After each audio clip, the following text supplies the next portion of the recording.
The Limo Jet is a Learjet fuselage that has been retrofitted into a vehicle, and it's street legal and one of the only ones on the planet. So I tell people all the time I was either smart enough or dumb enough to kind of jump headfirst into the project.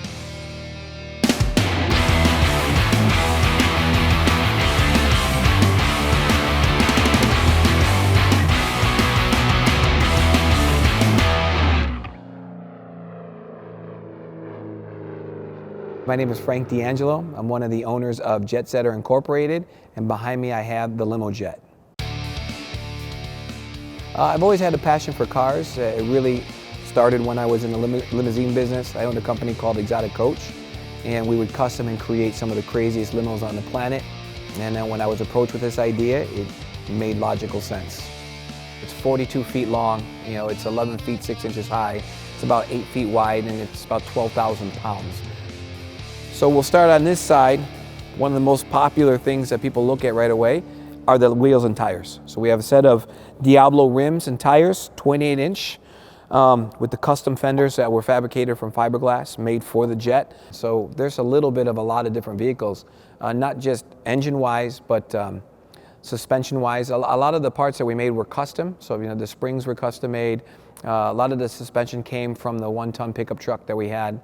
Some of the lighting came from Jeep, and other lights came from, we custom made. So it's probably 3 or 4 different types of vehicles that have been married into this one. We spent well over $1 million to get it to where it's at. You would start it like a regular car. So you put in the key, start it, crank it up, and you drive it like a regular car. You got your gas, you got your brake. These 4 panels here is the video system that we have. So we have cameras on the fenders, front left. We have cameras in the back on the engine, so you can actually see everything that's going on in the back. And then we have all the toggle switches to give it a little bit of an aircraft feel. So all the disco lighting, disco floor, all the exterior lighting, everything is controlled from here, just like you would a regular aircraft. The interior was a lot more difficult, so we manufacture limousines, is what we did for a living. We knew it was going to be a little tricky because this was unique, and everything's curved. So we couldn't use any templates, or we couldn't go off anything. We had to hand make everything.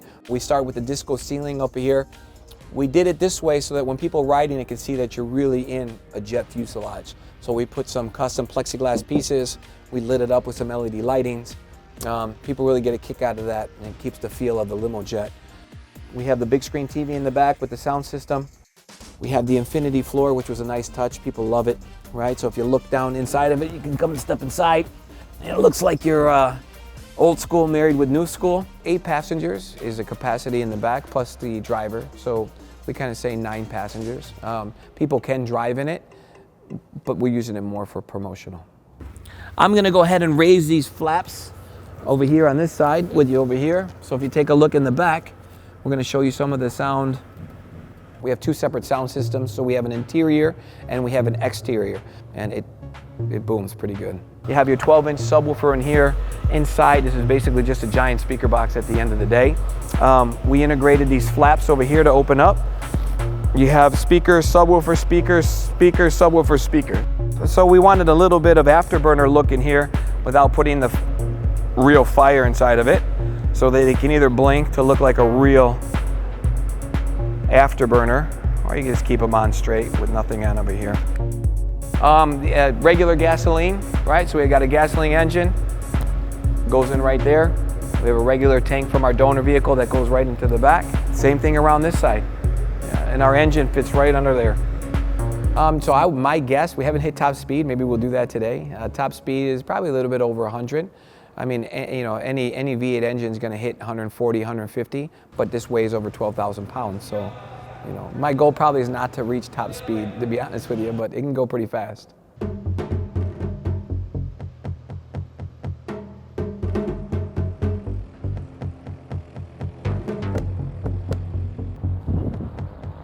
It's like driving something I've never drove before.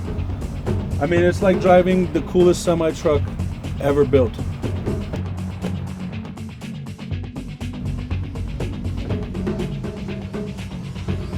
All right, get ready for takeoff.